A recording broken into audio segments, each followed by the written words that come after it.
Mesdames, Messieurs, bonsoir et bienvenue dans cette édition.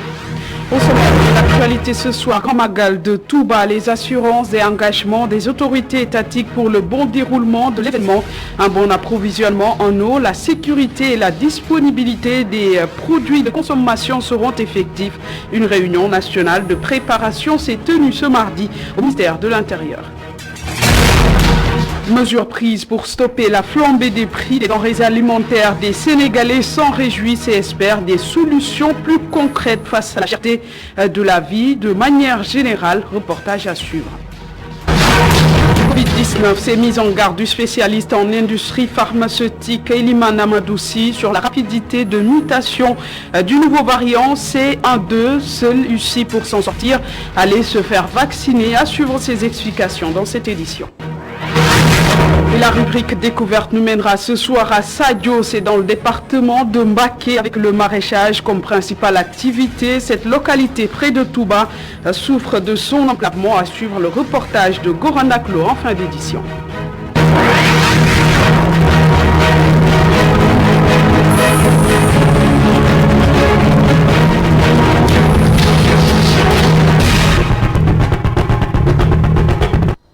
Bienvenue à tous. Grand Magal de Touba, les autorités s'engagent pour un meilleur approvisionnement en eau, la sécurisation de l'événement, la disponibilité des produits de grande consommation, entre autres décisions. C'est ce qui ressort de la réunion nationale préparatoire du Magal de Touba tenue à huis clos au ministère de l'Intérieur entre les autorités étatiques et autorités religieuses. Compte rendu signé Aïssatou Kane et Séléman Diallo.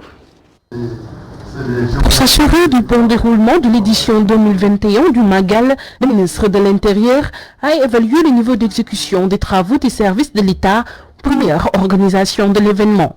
C'était en présence du porte-parole du Khalif général des Mourides et des services techniques de son département. Cette réunion qui se tient annuellement à la veille de chaque Magal a pour objet de passer en revue les différentes questions qui intéressent l'organisation du Magal et qui appellent de la part des services de l'État une implication pour assurer une parfaite organisation de chaque édition. C'est sur donc instruction de son Excellence, Monsieur le Président de la République, Macky Sall, que nous avons convoqué cette réunion qui se veut chaque année un cadre pour examiner les différents points qui ont été déjà préalablement examinés au niveau du comité régional de développement présidé par le gouverneur de Diourbel. L'approvisionnement en eau, le commerce, l'assainissement, l'électricité, l'élevage et la télécommunication, tout a été passé au peigne fin pour éviter le moindre couac. Le gouverneur de Diourbel devra assurer le suivi des opérations. Des rapports journaliers sont attendus de sa part. Pour cette année, les différents points d'attention ont concerné principalement l'eau, les questions d'assainissement, l'électricité, l'élevage, les questions de commerce, sans oublier naturellement tout ce qui accompagne les télécommunications. Les débats ont été très riches en enseignement, mais à la base, il faut le dire, ils ont été surtout fructueux. Il s'agira plutôt d'assurer un monitoring rigoureux avec un suivi quotidien qui sera donc assuré par le gouverneur de la région de Diourbel ici présent. Chaque jour donc, on aura un rapport sur l'état d'exécution des différents engagements qui ont été pris par les services de l'État. Pour organiser l'événement dans un environnement propice, les stigmates des inondations seront résorbés, rassure le ministre de l'Intérieur. Antoine Félix Diom a recommandé aux disciplines de respecter les gestes barrières. Et toujours en perspective du Grand Magal de Touba, le porte-parole du Khalife général des Mourides salue le travail acharné de tous les services qui s'impliquent à la bonne organisation de l'événement et demande donc les problèmes d'assainissement de l'eau et des inondations soient réglés avant l'événement.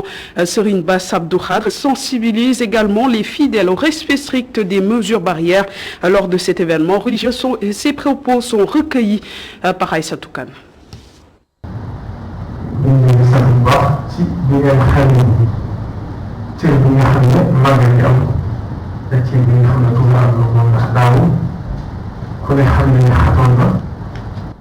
Nous vous remercions de l'importance que vous octroyez à ce grand jour du Magal. L'année dernière, l'organisation n'était pas du tout facile à cause de la Covid-19. D'ailleurs, c'est la même situation que nous vivons cette année, en plus des inondations, mais la croyance va au-delà de ces difficultés, elle traverse même les forces occultes. Et vous avez compris et accepté notre appartenance mouride et ce qu'elle implique. Et c'est ça gouverner, accepter la croyance des autres. Tout ce qui a trait à l'assainissement et à l'eau, nul besoin d'y revenir. J'en ai largement parlé dernièrement. Vous savez mieux que quiconque comment régler cette situation. Il est aussi important de sensibiliser les disciples.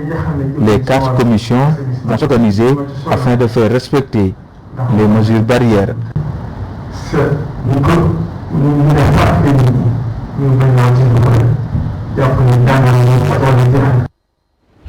Les mesures prises lors du Conseil national de la consommation relative à la baisse du prix du sucre et de l'huile sont bien accueillies par les populations et elles restent néanmoins sceptiques quant à leur application et espèrent d'autres solutions sur la vie chère, qu'elles jugent chère dans l'ensemble. Oussama Monique Sagna et Barasso se sont rendus au quartier Ben Tali dans la commune de Biscuiterie. Reportage. Tu m'as donné une bonne nouvelle.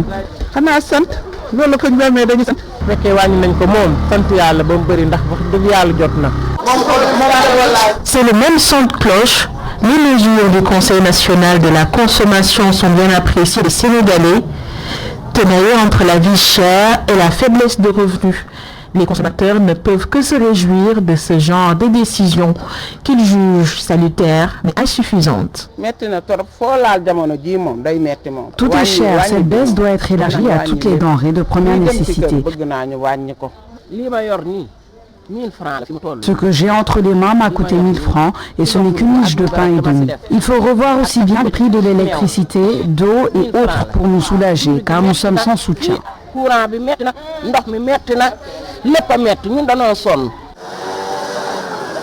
Néanmoins, ce père de famille se veut alerte par rapport à l'effectivité des décisions. Moi, je déplore quelque chose. Des fois, l'État sort un décret, mais il n'y aura pas de suivi. Il faut que l'État, à l'heure que nous sommes, prenne toutes ses responsabilités, aussi poser des jalons pour, par exemple, tout le monde, tous les commerçants respectent l'article que l'État a sorti. Ces mesures du gouvernement de baisser les prix du sucre et de l'huile font espérer les consommateurs qui attendent avec impatience leur entrée en vigueur. Et je vous le disais tantôt, Covid-19, le nouveau variant C1.2 installe déjà la psychose dans certains pays, notamment en Afrique du Sud. Docteur Amadou Elimansi, spécialiste en industrie pharmaceutique, alerte d'après lui, ce variant mute 2 fois plus rapidement que le taux moyen de tous les autres variants observés à ce jour. Et pour y faire face, le spécialiste invite les populations à aller se faire vacciner en masse. Eliman Amadoussi au micro de Mamsei Neboubab. C'est prévisible, effectivement, parce que le virus, il mute tous les jours. Et seulement les mutations, on s'y attend. Et seulement, il faut essayer de contenir justement ce virus C1. Malheureusement, il est en train de se diffuser. On le retrouve actuellement en île Maurice. Nous le retrouvons également en Angleterre et même en Chine. Alors, il semble être plus virulent que le virus Delta. Donc je pense que c'est le lieu de recommander les populations d'abord de se vacciner. Parce que nous avons vu qu'avec le variant Delta, nous avons payé un lourd tribut ici au Sénégal. nous l'avions sous-estimé, les populations l'avaient sous-estimé, mais on s'est rendu compte qu'il a créé plus de dégâts que la première souche originale.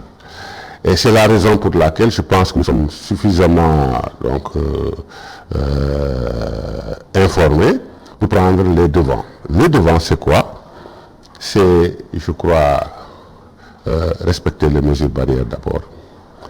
Et ensuite, recommander les populations la vaccination. Il faut qu'on se vaccine. Parce que nous avons dans les statistiques vu que la majeure, les 90% des décès étaient des patients non vaccinés. C'est la raison pour laquelle nous recommandons aux populations d'aller se faire vacciner. Mais tous les vaccins se vaccinent, que ce soit Astra, le Sinopharm, que ce soit le Pfizer, le BioNTech ou bien le Johnson & Johnson, tous se valent. Et donc, ça c'est le conseil que moi je donnerai justement à ces populations-là. L'Institut de recherche en santé, de surveillance épidémiologique et de formation IRSF a abrité un atelier d'harmonisation des tests Covid-19. Objectif, consolider toutes les pratiques en termes d'utilisation des tests diagnostiques biologiques concernant la Covid-19. Dr Papalassane Diaw, directeur technique de l'IRSF, au micro de Babacar Seck. Dans un premier temps, pour ce qui est du diagnostic de la Covid-19, il nous fallait des tests. D'abord, c'est le test de référence qu'on a mis en place, qui est la RT-PCR. Et par la suite, il y a d'autres tests qui sont apparus, notamment les tests antigéniques, et ensuite les tests sérologiques. Maintenant, le problème, c'était de voir à quel niveau il faut utiliser ces tests-là. Et chaque pays a essayé d'élaborer son algorithme. Et ça crée vraiment une hypertonie au niveau de ces tests-là, de l'utilisation même de ces tests. Et au niveau national, même au niveau international, ces tests ne sont pas utilisés de la même manière en fonction des pays. Donc il y a des tests qui sont valables au niveau du Sénégal. Arrivé dans d'autres pays, on vous dit que ce n'est pas valable. Donc c'est un problème vraiment de confiance mutuelle entre les différents pays, mais également d'harmonisation. C'est ça qu'on a voulu vraiment harmoniser les tests, ce qui fait qu'un test effectué à Dakar sera valable également au Mali, sera valable un peu partout dans notre, ne serait-ce que dans notre sous-région. Mais si on n'arrive pas à harmoniser les tests dans notre sous-région, ça risque de poser des problèmes à un autre niveau. Parce que, par exemple, quand on va en Europe, etc., eux, ils ont déjà trouvé des solutions par rapport aux voyageurs. Il nous fallait quand même dire à quel niveau il faut utiliser ces tests antigéniques, à quel niveau il faut utiliser les tests moléculaires et à quel niveau il faut utiliser les tests sérologiques. Et nous reparlons des vaccins anti-Covid religieuses et coutumiers placés en première ligne dans la sensibilisation à l'acceptation des vaccins à l'Alliance des religieux pour la santé, la population et le développement en collaboration avec Breakthrough était en atelier ce mercredi. Le compte rendu signé Mamseyno Boubabou. Le ministère de la Santé et de l'Action sociale a choisi une nouvelle stratégie de communication pour inciter les populations à aller se faire vacciner en masse. Des religieux et coutumiers sont placés en première ligne pour la sensibilisation. Nous sommes aujourd'hui dans cet atelier pour orienter les religieux et chefs coutumiers sur le bien fondé de la vaccination contre la Covid-19. Parce que c'est des relais importants. Relais important parce que c'est des chefs religieux et coutumiers, c'est des gens qui sont crédibles et écoutés au niveau de leur communauté. Un seul imam qui fait une prêche un vendredi, il va toucher plus de 1000 personnes et du coup plus de 1000 familles. Selon le président de l'Alliance des religieux et coutumiers, les marabouts sont placés devant car le Sénégal est un pays à forte obédience religieuse. On va constater qu'au Sénégal, nous vivons dans une forte religiosité. Et les populations sont ancrées dans les convictions religieuses, mais également il y a ce qu'on appelle les aspects socio-culturels. Et pour ces raisons-là, une alliance qui regroupe tous ces profils, c'est-à-dire des leaders religieux musulmans et des religieux chrétiens, mais également des leaders coutumiers ou traditionnels qui vont porter le flambeau, qui vont relayer un message qui colle avec les aspirations du ministère de la Santé. Pour faire passer le message aux populations, les religieux comptent accentuer leur communication lors des prêches du vendredi. Le leader religieux, il est dans son rôle déjà, parce qu'il a des places de communication différentes, à savoir les prêches du vendredi, des homélies dans les églises, des causeries dans les quartiers. Donc le religieux qui est dans son rôle de quelqu'un qui doit vraiment donner la bonne information, s'il est impliqué, s'il est orienté, s'il reçoit ce qu'il doit recevoir comme information de la part des techniciens, là il est plus outillé et il est plus à même de délivrer un message qui puisse vraiment aider les populations à comprendre le bien fondé des vaccins. Les leaders religieux et coutumiers mobilisés dans la riposte contre la Covid-19, objectif, convaincre les coronasceptiques à prendre la cure. Autre actualité en plus bref, accident mortel du bus Sédhiou-Dakar, le ministre Abdoulaye Diop sur les lieux du drame, le ministre de la Culture et de la Communication, par ailleurs maire de Sédhiou, était au chevet des victimes de l'accident de bus qui a occasionné 10 morts et des dizaines de blessés. Dans certaines zones de la Médina, des travaux d'assainissement inachevés causent beaucoup de désagréments à la population. Les eaux des pluies et celles des fosses septiques, qui stagnent rendent donc certaines rues presque impraticables. Mamadou Dieng et Augustin Mandang se sont rendus dans 2 quartiers de la Médina où les populations vivent cette situation. Reportage. Les habitants de la rue 17 angle 4 sont très remontés. Les eaux stagnantes sont mélangées à celles des fosses septiques. Cette situation dure depuis longtemps à cause d'un manque d'assainissement. Moi, je suis né ici. Depuis que je suis né, l'eau est toujours ici. La manière dont on a construit la rue est un peu particulière parce que la rue, c'est une cuvette. Toutes les eaux qui viennent des autres rues se déversent ici. Parce que ça bloque les activités. Là-bas que vous voyez, ce sont des ateliers. Ici, c'est un restaurant. Il y a encore les enfants qui devaient jouer dans la rue, mais qui ne peuvent pas. Les habitants de la rue 17 disent avoir interpellé la mairie. La réponse servie semble paradoxale. Nous avions autant convoqué le maire ici, au niveau de la rue, pour lui expliquer le problème. On l'avait convoqué ici. Depuis lors, il nous a dit que ce n'était pas dans ses compétences. Un autre secteur de la Médina vit aussi la même souffrance.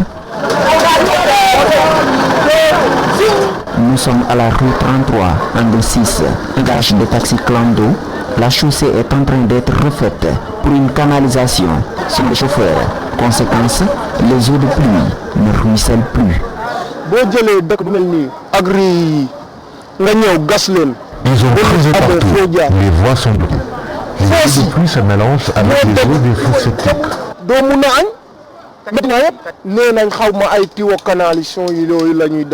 Ils disent que c'est pour une canalisation. Ils creusent depuis longtemps. Dans la commune de la Médina, de nombreuses rues sont impraticables après la pluie, une situation due à des travaux en cours, mais aussi à un défaut d'assainissement, d'après nos interlocuteurs.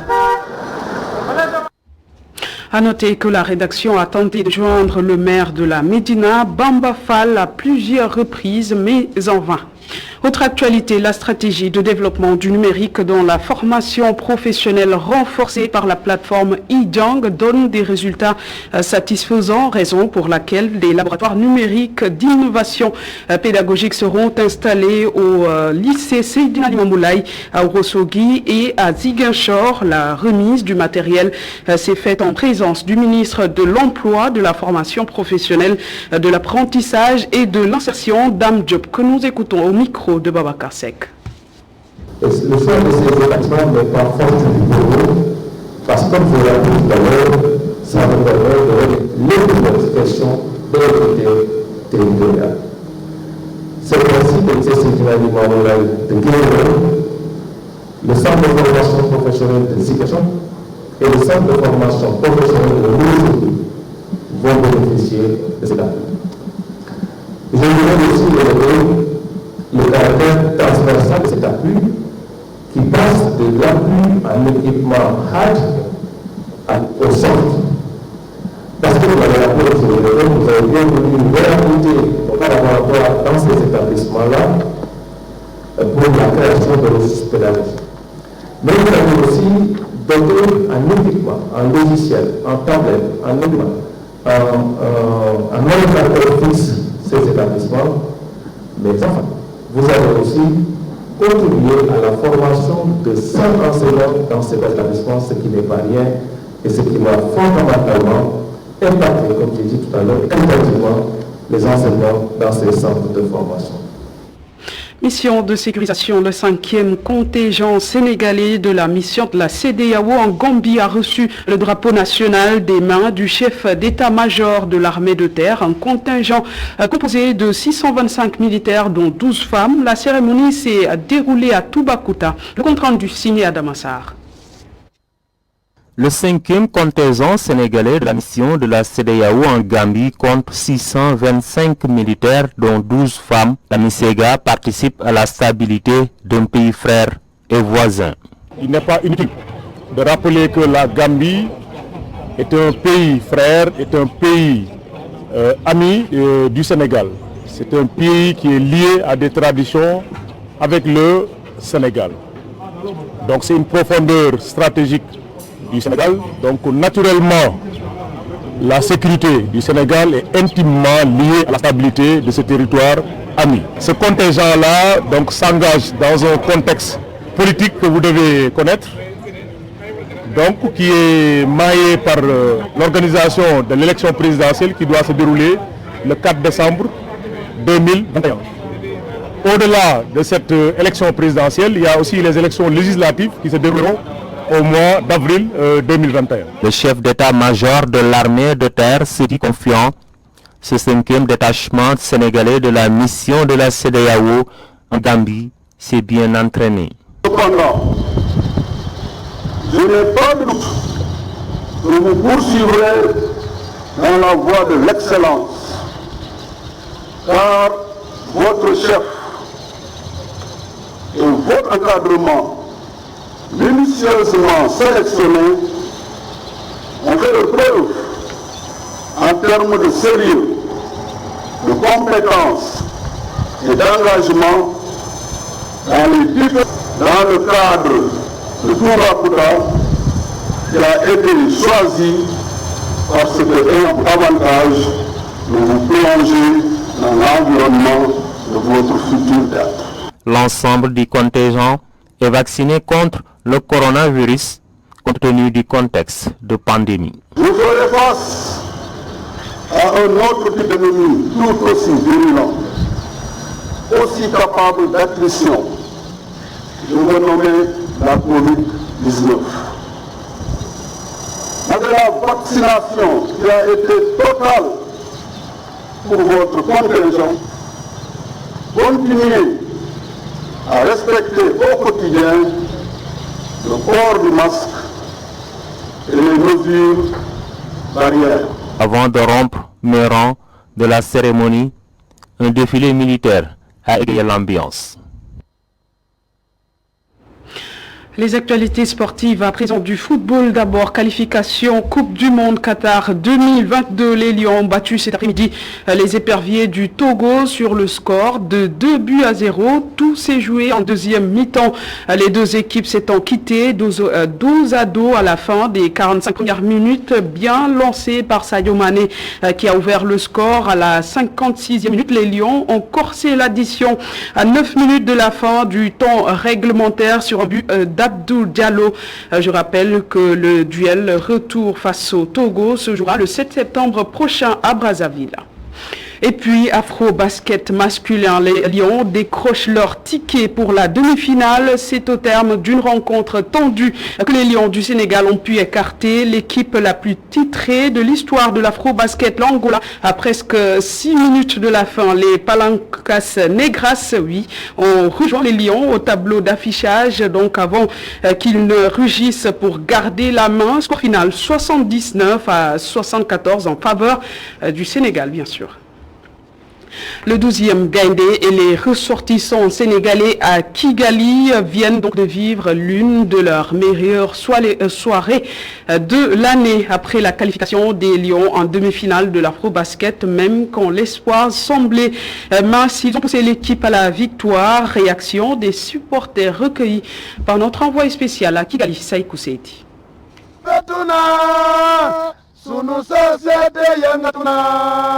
ñun dañu am fayda dañu respecter sunu Sénégal. Je savais très bien que ce match ne serait jamais un match facile. Angola c'est pas une petite poussée, mais hélas il avait oublié qu'il y avait en face d'elle des lions qui avaient rage de vaincre, mais des lions déterminés, mais surtout avec ce talent de solidarité qui s'est créé autour de l'équipe. Il fallait compter vraiment sur le sursaut et sur l'orgueil national. Un peu désespéré vers la fin du match. L'Angola avait réussi plusieurs 3 points. Et vers la fin du match, de mon titre, on avait un peu peur. Mais Dieu merci, les Lions se sont réveillés à la fin et ils ont mis le carton. Bon, aujourd'hui, je ressens beaucoup de joie, vraiment, et beaucoup de fierté en tant que Sénégalais. C'est un match que tout le monde attendait. Tout le monde sait que l'Angola et le Sénégal, c'est un match de feu. C'est un match vraiment qui suscite beaucoup d'émotions. Heureusement, nous avons gagné avec la perspicacité des joueurs vraiment qui sont très bons. Félicitations à ces Lions. C'est chaud, mais quand même, le Sénégal, il a gagné, il nous a donné l'espoir. Je confie 100% avec les Lions. Je pense qu'avec les Lions jusqu'à la finale, on va amener la Coupe Sénégal, Inch'Allah. Non, on finale, on prend la finale, c'est déjà assuré. Nous sommes confiants, on est toujours confiants en tant que Sénégalais. On sera là en tant que Sénégalais aussi pour les supporter, voilà, pour booster les Lions, pour qu'on puisse arriver à la finale. Oui, aussi parce que les joueurs sont trop forts. Je pense que quand même ils vont gagner. J'ai l'espoir.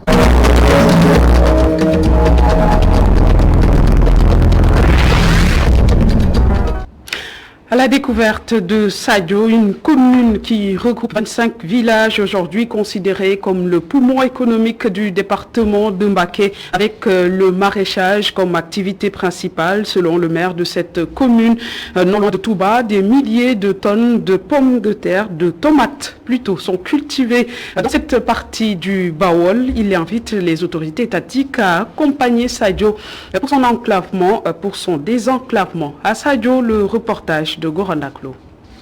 Situé dans le département de Mbacké, arrondissement de Taïf, Sadio figure parmi les localités où l'activité du maraîchage domine la vie économique, une activité génératrice de revenus pour bon nombre de personnes si l'on en croit le maire de cette localité.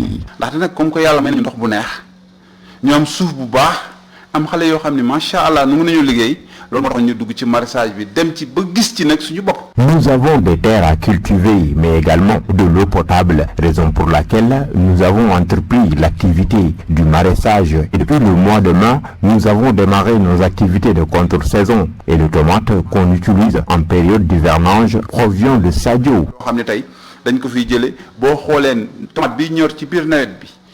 À partir de octobre, novembre, décembre, tomate bi ngay gis ci presque Sénégal yépp li ci ëpp ci commune Sadio bi la jógee. Ainsi, l'édile de la ville de Sadio d'ajouter que chaque année, des milliers de tonnes de tomates sont récoltées et coulées sur le marché local, de son invite aux autorités en charge de l'hydraulique d'augmenter le nombre de forages de cette zone qui polarise aujourd'hui 25 villages. fu ñu toll ñu wax état ñu jàppale lu jëm ci maîtrise ñu mën a am maîtrise ndox bi am nañ dëgg la état ñu jàppale.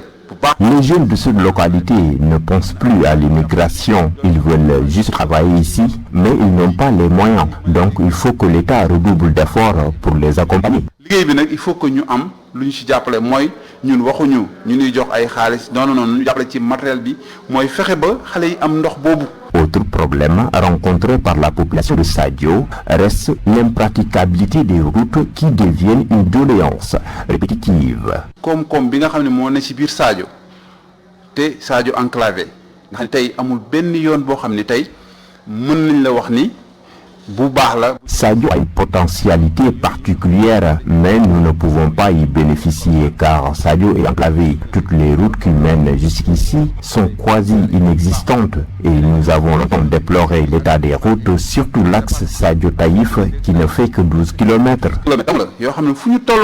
Le président de la République. Sadio, une commune considérée comme le poumon économique du département de Mbacké, une localité qui compte aujourd'hui plus de 30 000 âmes.